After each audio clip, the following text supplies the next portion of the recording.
Up in the sky! It's a bird! It's a plane! It's Superman! Superman 2025. Let's talk about it.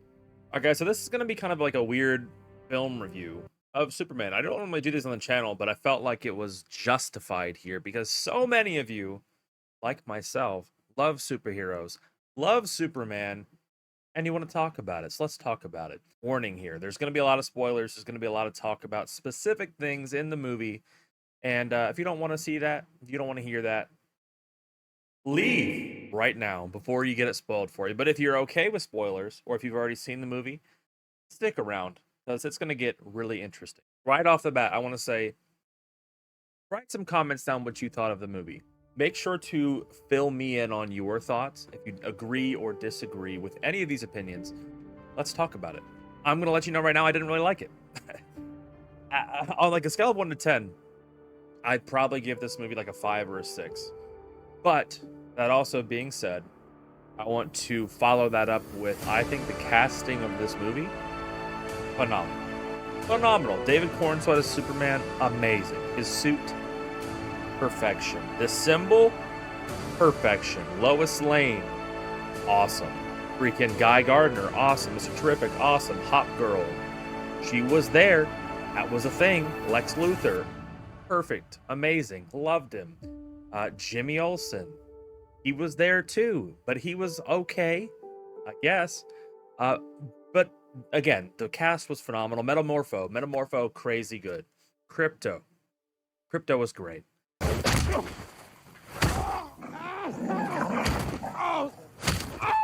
Everything about the casting, I literally loved. Could not be a better cast for a Superman film, in my opinion. My opinion. You might not agree. Might not agree, but that's what this review is all about. I think I said that weird. That's what this review is all about. And yeah, we're gonna again jump further into it. So the things that I liked about this movie, besides the cast, there were a few really, really good moments in the film where Superman shined. Like there was a scene that you see in the trailer when like he's rescuing a lady from a falling building and he's like underneath it crawling on it like a freaking baby. It looks really freaking weird, genuinely freaking weird. So there's a moment like right after that where he saves the lady. The building falls on him because, you know, structural integrity and everything. The building's not going to stand, obviously, because it's falling. But he like flies through the rubble and he's like floating there for a minute. And she turns around and looks at him, almost as if to say thank you. And he's just floating there in all the rubble and all the smoke from all, like the dust of the building falling. And he's floating there and the sunlight's hitting him. And you see that bright, vibrant red and blue. And he looks borderline angelic. Like he literally looks like the savior of the planet. And it's amazing. That scene right there, peak.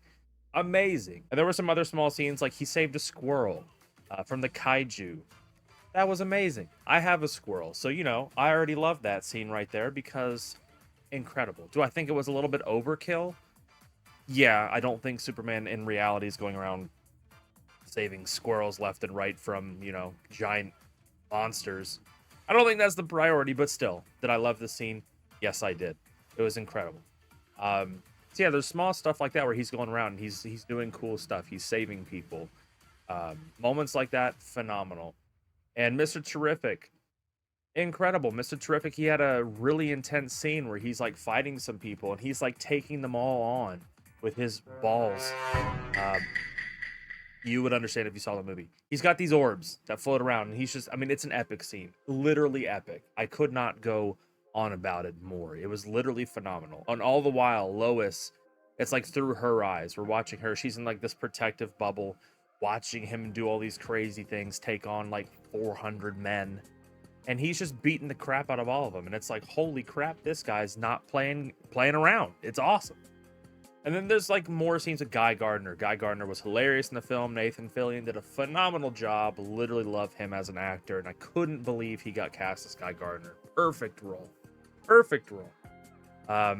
There's some scenes where he's like doing stuff, Green Lantern stuff, and it's phenomenal. He like stops a war.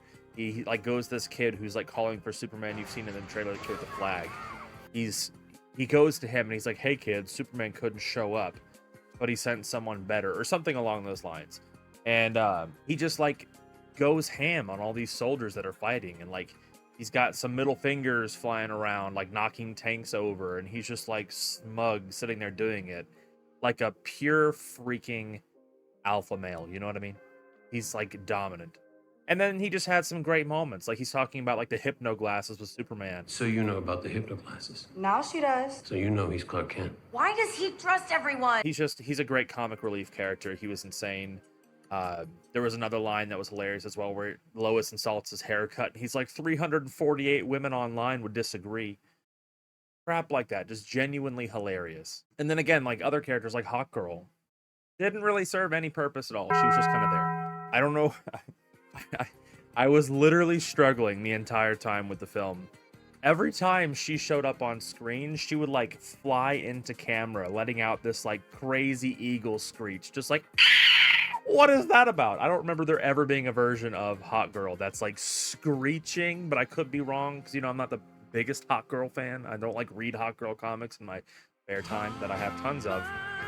But yeah, it was just like crazy. Every time she joined in to the movie in any capacity, it was always with some sort of screech, or she was just like sassy, smart aleck kind of girl. I don't know how else to explain it. She just was there. But anyway, there are plenty of moments that I liked. Lois Lane, incredible. She did some reporter stuff as per usual, expected there. That was fine. And yeah, I don't know. The casting, again, incredible. Jimmy, also, he was like, some reason a ladies' man. Women love him in the film. I don't know what that's about. He's like the dorkiest looking dude in the world. That's fine. Lex was intimidating, but I had a bit of a problem with Lex. He like has all this crazy technology, like pocket universes that he's created and black hole technology and whatever, and it's just like, it's just there. Like, it's a comic book movie, sure, it's supposed to be unrealistic and crazy, and it is.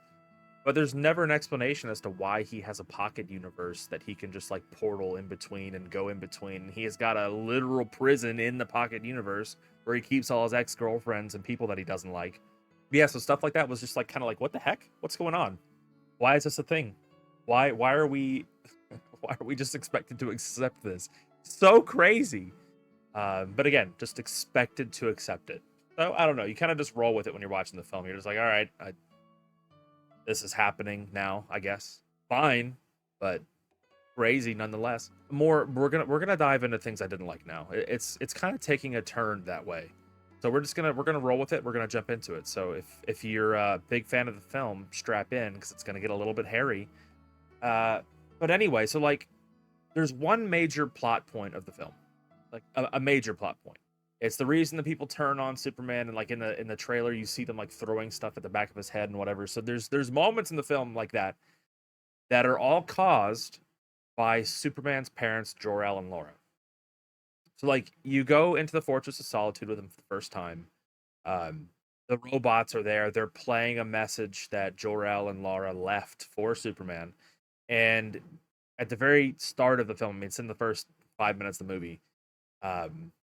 You literally like see them. They're talking to him in Kryptonian. You don't understand a word of it, but the robots translate it, and he's sitting there like murmuring it.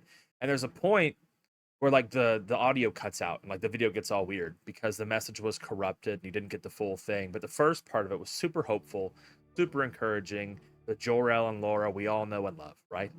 Right. Later in the film, Lex breaks into the fortress. He's trying to get evidence to get Superman like out of the public eye. He's trying to get the people to turn on Superman because he hates Superman and he wants him to die. And yeah, he restores the corrupted files with the help of this lady, the engineer, who has got like nanites in her and all freaky with technology. And who the freak knows why? She just is that way. Anyway, they restore the message. And they translate the message, and they release it to the world, and the world turns on Superman because Jor-El gives him this message, and Laura give him this message, the second half that he had never seen before, where he's supposed to dominate humanity, lord over them like a god, impregnate as many women as possible, take on as many wives as you can, to restore our Aram, which is, you know, bringing back Krypton. So weird, weird crap. Weird, weird crap. I hated that. Part of the whole Jor-El thing in all of Superman media has always been to be almost like a God to Jesus kind of relationship. You know what I mean? Like the father and the son. Like he has Jonathan Kent and Martha. They grow him up in this great home. They teach him all the best of humanity. They teach him the best humans can be, basically. But you know, they're still human. Jor-El is supposed to be the superior being that teaches Cal or Clark to be more than human. Right? He's a Superman, not a man who does things that are super. He's Superman. He is a step above man. He is better than. And why is that? Because he has the counsel of his father, who is Jor-El. That's the way it's kind of always worked in all of Superman media. There's only ever been like a few exceptions. That like Smallville got a little weird with it. If you've ever seen Smallville. We don't have to talk about that though. Jor-El has always been that foundation for Superman to teach him how to handle things in a better way, to teach him how to be more than human, a step above, to rise above. And in this film, he isn't that. He isn't that at all. He's literally the complete opposite of that. He's apparently a terrible person and hates humans and wants them all to die and just cares about Kryptonians, and he's like a freaking supremacist. That's crazy. Google's AI knows more about freaking Jor-El than James Gunn does. In traditional portrayals of Superman, Jor-El's spirit or consciousness, often in the form of a holographic message or an artificial intelligence within the Fortress of Solitude, communicates with his son Kal-El, Superman, to impart his purpose and guide him in his mission on Earth. Jor-El's message to Superman, traditional portrayals, hope and guidance. Jor-El's message emphasizes that Superman was sent to Earth to be a beacon of hope and an inspiration for humanity. Boom. Amazing. We wanted you to learn what it meant to be human first. So that one day, when the time was right, you could be the bridge between two peoples. Leading by example, Jor-El instructs Superman to give people an ideal to strive towards and show them the path to greatness. Again, amazing. Everyone knows they can't be Superman. But you have a goal to strive toward. You know you can never achieve that perfection. It's not there to like dangle the impossibilities in front of you like, oh, you can never be me. It's to strive towards it and try to be better on the daily.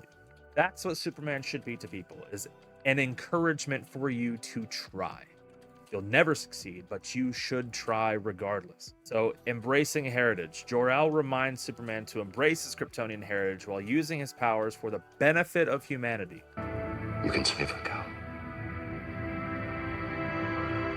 You can save all of them. He wants Superman to protect humans. He wants Kal-El, his son, to be a beacon of hope, a beacon of light, and he encourages him to do so and teaches him how. Protecting humanity. Superman is encouraged to protect humanity despite their flaws and to guide them towards a better future.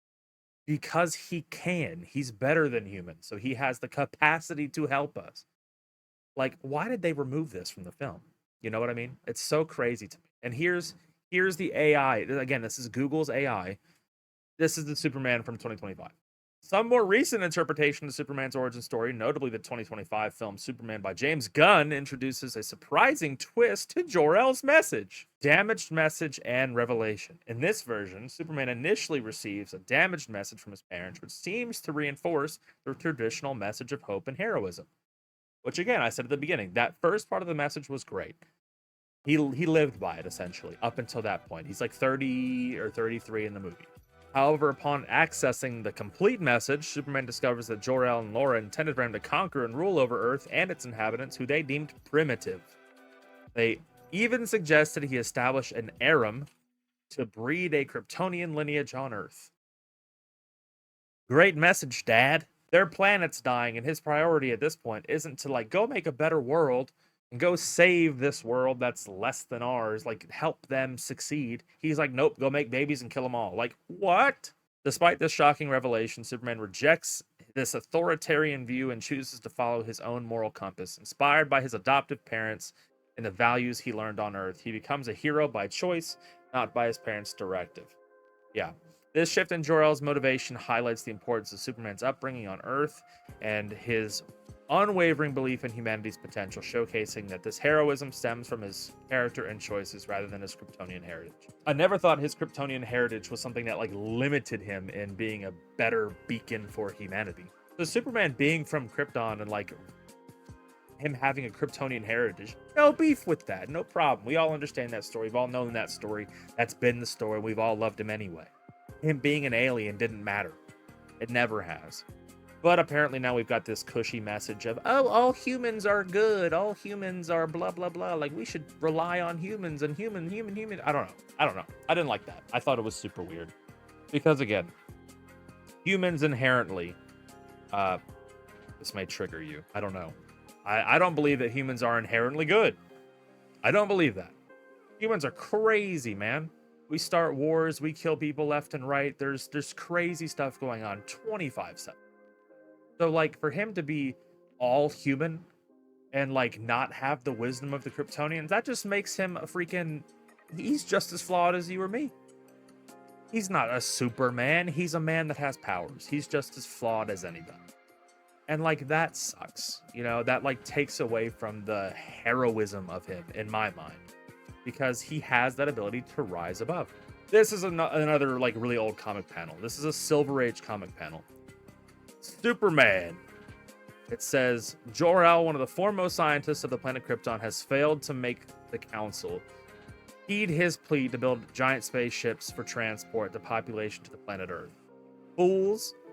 That's what he calls the rest of his people, Kryptonians. He doesn't like them. They're fools right off the bat. His very first thing that he says is Kryptonians are fools. They and every other soul on Krypton doomed. Yeah. The quakes grow in violence every minute. Girl, tell us, how can we be saved? I'm sorry, my friends. You must ask your council. So he right off the bat, sarcastic and sassy because his people didn't listen to him. I pray only that I may be able to save my family, Laura, and the boy. His very first line in that entire thing was that Kryptonians are fools and they're all going to die for it. So why would he want to, you know, continue that heritage, that lineage? Why would he want to bring back Krypton? Nonsense. Doesn't make sense. And then here's another one. Of all the scientists of Krypton, Jor-El is perhaps the most advanced. You have been working day and night on the model of your spaceship, Jor-El. You will wear yourself out. There is no time to rest, Laura. The lives of all Kryptonians may depend on the success of my experiments. So this is a guy that wants to save people. This is a guy that, like, genuinely cares about his world and about people. His people are fools inherently, and, you know, in the end, we know they all die and whatever. And he doesn't know that yet. This is before, but he still had hope that they would actually listen. But again, this guy wants to save people. So he wanted to pass that on to his son. And James Gunn's like, yeah, no, screw that. We're going to make him evil and a supremacist and terrible. And it's like, what the freak kind of nonsense bullcrap is this, man? And then again, another one. Hello, my son. It's been a long time since you activated this computer simulation. And says, I know, I've been away. I lived as one of them. Jor-El says, did you enjoy it? Yes, Superman says. And Jor-El, again, you must remember you were sent here because you look like one of them, but you are not one of them. Our culture survives with you, and the hope we had for our future can be shared with the people of Earth by you. The last son of Krypton. So he wanted to share knowledge with humans. But then other problems with the film. I've lingered on this one too much. So sorry. So another problem with the film. Superman felt like a cameo in this movie. I don't know if anyone else experienced that. But, like, this was a Superman movie if Captain America's Civil War was a Captain America movie. Which we all know it wasn't. We all know it was basically just another mini Avengers movie. Captain America had just as much screen time as Robert Downey Jr. and all the other characters. You know what I mean? Like, it was not a Captain America movie. It was just called that. Superman 2025, James Gunn edition, is not a Superman film. He's there for the first, like, 35 minutes of the film. He has the fortress scene where he heals, the very beginning, and Krypto beats the frick out of him. He's got his interview with Lois. You'd let me interview you as Superman. Sure. And then, like, the rest of the film, he's just getting his butt handed to him left and right. He's not doing anything. Like, he literally just gets defeated after, defeat, imprisoned. And then he just stays in prison for a long time while Mr. Terrific and Lois do a bunch of crap trying to find him. And the focus is just not on him. Hey! Quit messing around! I'm not messing around. I'm doing important stuff. He has a few great moments. And like the rest of the movie, it just felt like he was not really there. He didn't really have much to offer to this film. I feel like he had the least amount of lines out of anybody. Which, granted, he did say a lot in his interview with Lois, so he did have a lot of screen time there. And then like the next hour and 20 minutes of the film, he's just like barely there. Or barely saying anything, or barely doing anything. And if he's doing anything or saying anything, it's all not great. It's just not. It's not great. I don't know. And the kaiju fight, when he's like rescuing squirrels and doing all this stuff, the Justice Gang, or whatever they're called, because I couldn't decide on a name, which is Hawk Girl, Green Lantern, and Mr. Terrific, they come in and they want to kill the kaiju. Superman wants to save it so it can be studied in a lab or something, or taken care of, or taken to an off-world zoo. He wants to save the kaiju. They want to kill it. They do kill it. Spoiler alert. And Superman gets all upset about that. He's not happy with them that they killed the kaiju. And like, this is a whole theme for him throughout the entire film, is he doesn't want to kill. He doesn't want anyone to die. So very little screen time, spends a lot of time getting beaten up. And then he has this theme of wanting to save everybody. So while everyone else is fighting and doing stuff, he's saving squirrels and doing all that jazz. But then here's another thing I didn't like. At the end, you find out like Ultraman is a clone of Superman. Lex got one of his hairs and turned him into Ultraman, who is apparently like actually stupid. He's got like no brain capacity at all. So Lex, as good as he is, he turns him basically into a machine that he can control. So like he's basically just an empty vessel that Lex controls. But he's still alive. He's still functioning. He just doesn't have much function. He can't brain very well. He just can't. He's one of them slow boys. But then him and like Superman are fighting at the end in this giant crack in reality that Lex has created. Metropolis is like split in half. The entire planet's slowly splitting in half, and they're trying to stop that. But him and Superman are fighting in like the crack, down in the crack. Superman wins, obviously. He gets his butt handed to him a little bit at the beginning, and then he conquers Ultraman with the help of Krypto. And then he like, literally there's a black hole beneath them underneath the crack. Black hole death, right? Black hole is death. To get rid of Ultraman, he just chucks him in the black hole. He saved a squirrel. He wanted to save a freaking like 80-foot tall kaiju because it was a life, and it was worthy of life, and it was worthy of surviving. But then the clone of himself, he just chucks it into a black hole as he's screaming and disappearing into the void of nothingness and will die. And Superman's just fine with that. He's like, yeah, he's just a clone. It's no big deal. He's not alive. He's not alive. Like, I couldn't understand that. The entire film, he wants to save everybody and everything. And then he just like chucks a clone into a black hole and kills it, and he's not worried about that at all. No big deal. Just a clone. They can die. It's fine. Screw them, right? Let me know if you think that's crazy or not, but I sure did. I was just sitting there like, this is the dude that stopped fighting a kaiju to save a squirrel and was arguing with the Justice Gang about killing the kaiju that was stomping around Metropolis. And he's just discarding a life into a black hole. And then again, there's still great moments like Metamorpho and yada, yada, yada. But all of this to say, Superman for me is like a 5 or 6 out of 10. Cast was great. I think they all did an amazing job. But the story, as we can see from Google's AI, I think Google's AI would have written a better Superman story than James Gunn did. James Gunn, I don't know why he decided to change all the things that he changed. I don't know what the point of that was. I mean, I guess I do understand the point. Is he's trying to push this message of like, you don't need to be any better than you are. You're a human, and that's good enough. Like, I don't know. It seemed too cushy. Like, that seems like such a freaking moronic excuse to change the story of a beloved superhero. But anyway, let me know your thoughts below. I probably missed some stuff. There's probably more I could have talked about on this film. But again, did I love the movie? No. Did I like it? Not really. Was I okay with it at the end of the day? Yes, it's fine. It's fine. I'll watch it again when it comes out on streaming, but do I recommend watching it right now in the theaters? Personally, I'd say wait for streaming. That's what I'd say. I'd say just wait for it to come out on a streaming platform, watch it there, and then you decide whether or not you like it or not, and let me know. But again, make sure to comment. Let me know your guys' thoughts. Let me know if there's anything you heavily disagreed on, or if there's anything you really agreed on, because I'm genuinely curious what people think. I know a lot of people are saying it's like the best Superman ever, and it was amazing, yada, yada, yada. But I encourage you, before you type, before you put your fingers to work typing out a freaking huge long thing for me to read, or calling me insane, or whatever you're going to do, don't just go out here and be like, he's the best because he's the best. Like, use your brain. Use your big boy brain.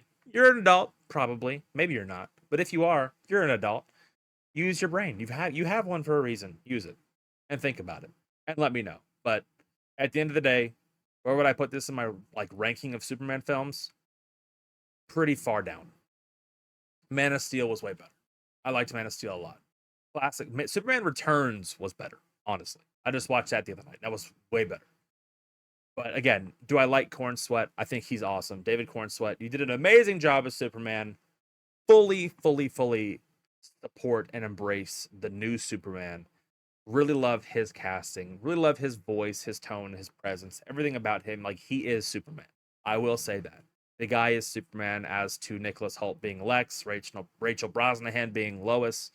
Perfect casting. All of them amazing. Not docking any of their performances at all. Loved all of them. Share your thoughts below. Look forward to reading them. Anyway, see you soon. Peace.